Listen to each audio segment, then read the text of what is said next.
You're listening to the Weekly Brew. While Coach Tom Herman and the Cougs get a lot of credit for what they're doing on the gridiron, Kelvin Sampson is doing a remarkable job with the men's basketball team at the University of Houston, winning 9 of their last 11 games, including a 69-56 win over Cincinnati last Thursday night that clinched the number 2 seed in this week's American Athletic Conference tournament. As we gear up for the AAC tourney and evaluate the Cougs season, there's no one better to bring onto the show than Sports Talk 790's Matt Thomas, who is also the voice of U of H basketball. Matt, how's it going? Very good. I appreciate the nice words. Hey, well, we definitely appreciate you coming on the show, and I guess let's just start off with the Cougs. I mean, last year they were 13-18 on the season. They're 22-8 right now, gearing up for the tournament. What has been the biggest difference for this team from year 1 to year 2 under the direction of Coach Sampson? Well, I'm going to give you an overly simplistic answer. It's talent. Damyean Dotson comes in from Oregon.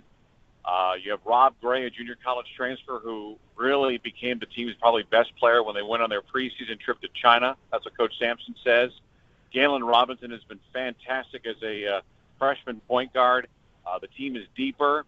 They have not been very consistent at the 5 position, but at times Kyle Meyer helps out. Bert Colley from a defensive stand has come in and helped blocking shots and of altering things. Ronnie Johnson gets to play, after sitting out the transfer year from Purdue. It's a question of being a deeper team with nice depth at 4 to 5 positions. Devonta Pollard stepping up and being even a bigger go-to guy. So it's a nice round squad that different guys can be heroes. You don't have to rely on one particular player to put in 25 points every night and expect to win. It's worth noting that the reason the Cougars were so challenged last year had a lot to do with the players that left when Kelvin Sampson took over. And I was kind of always curious, what was the reason for that? Because it seems like Kelvin Sampson's a guy players would want to play for. And then kind of given that, I mean, has he accelerated this process quicker than anyone expected? Absolutely. And what Kelvin has told me, and it, to each kid his own, but Kelvin says he couldn't convince him to stick around.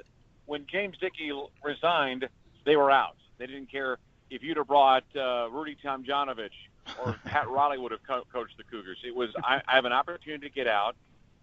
You got to remember, family influences are huge. And look, TaShawn Thomas had a chance to go play for a very successful Oklahoma team. Danuel House is obviously doing some great things at Texas A&M. So, you know what, if you don't want to be at the University of Houston, no one's going to begrudge you that. Kids transfer all the time. I do, however, not so much this year, but think about how good last year could have been if the majority of the players that left would have stuck around, especially those 2 guys. But you know what? That is so far in the rearview mirror for me as a broadcaster and as a fan, as an alum of the school, that I love this basketball team. Really good kids. They work hard. They buy into what Coach Sampson. And look, I've only known Coach for a handful of years between here at U of H and when he was an assistant with the Rockets. But it seems like, the move for him to come back to college and get his mojo back, and for these kids to get their mojo back, has been just a perfect combination for both sides. Yeah, and Sampson's an interesting figure. I've enjoyed getting to know him as well, and I kind of sit there right there with you. I'm an alum, I'm a sports journalist. I'm supposed to be objective, but it's hard not to love these kids and this team, watching them. And do you think that kind of with the new facilities that are coming, they have the new practice facility, obviously the renovations of Hofheinz, are they building a program that's going to be more attractive to some of those higher top-tier talent kids coming in? Well, there's no question that the Guy B. Lewis building that the Basketball Performance Center is a game changer. No more practicing at Hofheinz, no more going to Melcher Gym or anywhere else they could find, the Athletics Alumni Center. This is a building of their own where those kids can shoot 24/7. They have great locker rooms, they've got nutrition, they've got weight centers. Let's be honest, as much as we as fans want a great arena, the kids play in the arena 15, 16 times a year max. It's about where they spend most of their season getting ready for those games inside arenas. That makes a huge difference. And I know, again, the general fan base doesn't want to hear that, but if you ask kids, if you were to place, how important an arena is, it's important. But let's just say Hofheinz was filled every night with 8,000 people. They wouldn't care if there were modern suites. They wouldn't care if the seats were crickety or there were, bubblegum wrappers from 10 years ago. They want the place filled. And I think that's where the fans come in, that the Cougar fans that have watched this basketball program be dormant for so many years would like to come back, but, part of the arena charm just isn't there. So the performance facility has certainly helped, I think, incrementally. And then obviously, at some point when this arena gets refurbished in a couple of years, that'll basically put everything in place for Houston Cougar basketball to not only maintain what they're doing, but frankly keep some kids in the Houston area that know who Hofheinz and what Hofheinz is and how it is in a place that draws great numbers. The fans, I think, will come back much like what we saw this past year with the football team in the brand new TD ECU Stadium. Kind of drawing parallels to the football team, Coach Tomlin has made a huge deal about the H-Town takeover. This past year's signing class, they kept some of the most talented kids in the city of Houston with the Cougar program. Now, for college basketball, Houston is a hotbed. Just right now, you've got Rashid Suleiman doing great things at Maryland, Justin Jackson, who's doing great things at North Carolina. Last year, Justice Winslow at Duke. Do you think that, Coach Sampson can maybe, kind of jump on that H-Town takeover parade and, try to convince some of these high-profile recruits to stay in town? Well, my only thought on that is that, first of all, each coach wants to be their own. So that's Tom's, bit, so to speak. That's his thing, and I think Kelvin just wants to, look, Kelvin Sampson won a lot of his life, whether it be at Oklahoma. He even won in Indiana in the short time he was there. He won at Washington State beforehand. So, he's 60 years old. He's not going to go run to social media to try to keep kids. Now, his staff might, and that certainly is a big help on that. He just knows how to win, and that's the most important thing. I will say this. I've never really particularly cared where kids come from, whether they're from Houston, Texas, or Topeka, or Seattle. But there have been some kids that have been on the Cougar radar that just couldn't get past it because the facilities, when they would go to, say, Marquette, or they would go to, say, places like Wake Forest, or not even the Dukes and the Kentuckys. I'm talking about the next level down that they haven't been able to get conversations with, and I think they're getting them now. That's where I'd be very curious to see how they do against kids that maybe want to go to Texas or Baylor or Oklahoma State. Look, if you're a top 15, top 20 player in the country, Dukes and Kentucky is going to always beat you out because of their legacy and what they've been able to build. But it's against the next level, the top 25, the top 30 programs, where I think all the things we just talked about, a brand new Hofheinz, a new performance center, that's where it's going to be able to bring in, and along with Coach Sampson and winning, that they're going to get kids like that they had no chance of getting, say, even 5 or 6 years ago. With 6 road wins in the American Athletic Conference, that is, I believe, the most since the 89-90 season. So, Coach Sampson always says winning on the road is hard in college basketball. So what is it about this team? What is it about the character or his coaching, or what enables them to be so successful on the road, at least relative to recent history? Well, I'll say this. They take tremendous care of the basketball. In the game against Cincinnati, I think they had 5 turnovers last night. They've been around 10 or 11. And so, look, guys, shooting is going to come and go. This isn't a terrific perimeter team. It's streaky as all get out, and when they streak well, it's fun to watch. But they don't make a lot of mental mistakes, and I think that's a huge part of it. So even on nights where you're only shooting, say, 40 or 41% from the floor, if you're not giving the other teams extra possessions, you are clearly giving yourself a chance to win. I feel like this team takes a lot of charges, way more than the other teams that I watch when I call Cougar games. They're starting to make their free throws. It's the little intangibles. And then, like I said, on nights where they streak shoot well, it's a great thing to watch. So I think the pushing of the tempo, trying to outrun kids on the floor, literally running them out of the gym, getting back on defense, taking some charges, and an unsung hero on a night where you're not shooting well is the ability to grab offensive rebounds. And when you are top 3 in the conference and you've been all season in that particular category, that's just going to give you extra possessions, some second chance opportunities. And those types of things pay off when you are going into some hostile places like we've gone so far this year, like Cincinnati and Temple and Connecticut this past weekend. One of the things that I'm curious about is the Cougs right now, they sit at 22-8 heading into the AAC tournament. Their RPI is at 71, strength of schedule at 124. I've seen a few, kind of March Madness projections that have them on the bubble, but part of that next 4 or, next 8 out. So they're kind of right now on the outside looking in. What do they need to do in the ACC tournament from an NCAA perspective, to make the tournament? Do you think they have a shot at an at-large bid despite the RPI and strength of schedule? Well, the Cougar in me says, why not? But the realist in me says that it's going to probably have to take them getting to win the championship game. Now, look, their record against top 100 teams is really good. And with Temple playing as well as it has been, and the fact that, Cincinnati has been in receiving votes, and UConn, these are all quality wins they've picked up. The problem is the non-conference schedule did them no favors. and they needed that. They needed to get some wins to get their mojo back of a couple of years ago. So I hate to say that November and December is maybe the reason why they may not get in, but in reality, if you added one or two more quality opponents and didn't schedule the way that they did because they just didn't know what kind of team they had, I think ultimately it makes a difference. So it is fun for me to see that they're in that, as you said, next group out.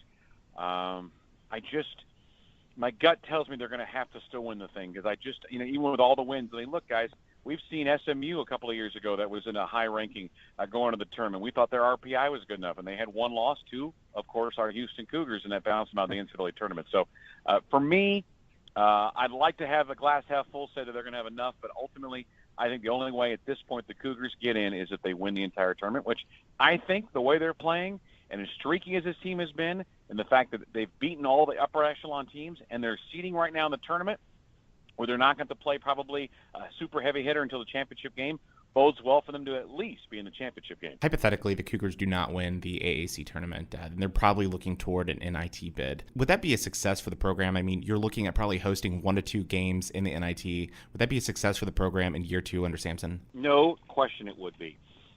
Kelvin and I talk about this all the time. He says, hey, Matt, if I had told you in November we were going to win 20-something games and go to the NIT, what would you have said? I said, you're crazy. So, yeah, the talent has been terrific. As I mentioned, the depth has been really, really good. It's a basketball team that really has had one very disappointing performance. The home loss to USF stings, and that probably also is part of the reason why it's going to be hard to sell on an at-large position. But, yeah, for the NIT, and look, NIT doesn't have a lot of sexiness to it because it's not one of the 68 teams.